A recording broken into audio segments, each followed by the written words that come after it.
Bonjour à tous et bienvenue dans votre Flash Coupe du Monde.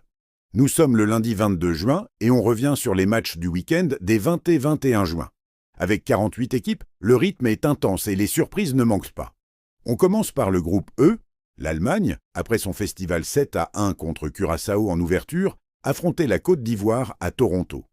Les Allemands ont dû batailler mais s'imposent 2-1 grâce à un but dans les dernières minutes. Die Mannschaft est déjà presque qualifiée pour les huitièmes.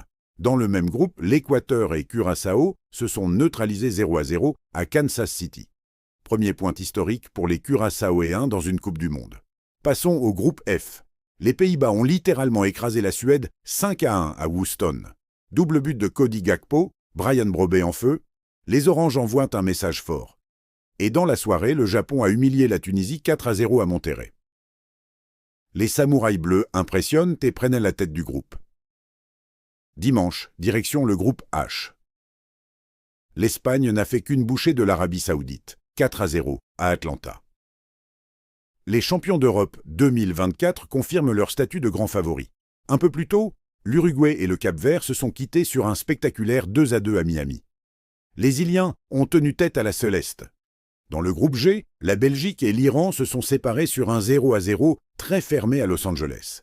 Et dans l'autre match du groupe, l'Égypte s'est imposée face à la Nouvelle-Zélande 3-1. Au classement général, après ces journées, plusieurs cadors sont déjà bien placés. Allemagne, Pays-Bas, Japon, Espagne. Mais attention, avec 6 matchs par groupe, rien n'est encore joué. Point fort du week-end, les grosses victoires des favoris, la solidité défensive de certaines équipes africaines et asiatiques. Et ses premiers points historiques pour les petits poussés. Prochain jour, on attend avec impatience les matchs de la France, de l'Argentine, du Brésil et du pays hôte américain. La phase de groupe bat son plein. C'était votre Flash Coupe du Monde. Restez branchés sur Radio Soleil pour tous les résultats en direct et les analyses. Prochaine édition demain. Allez, que le meilleur gagne.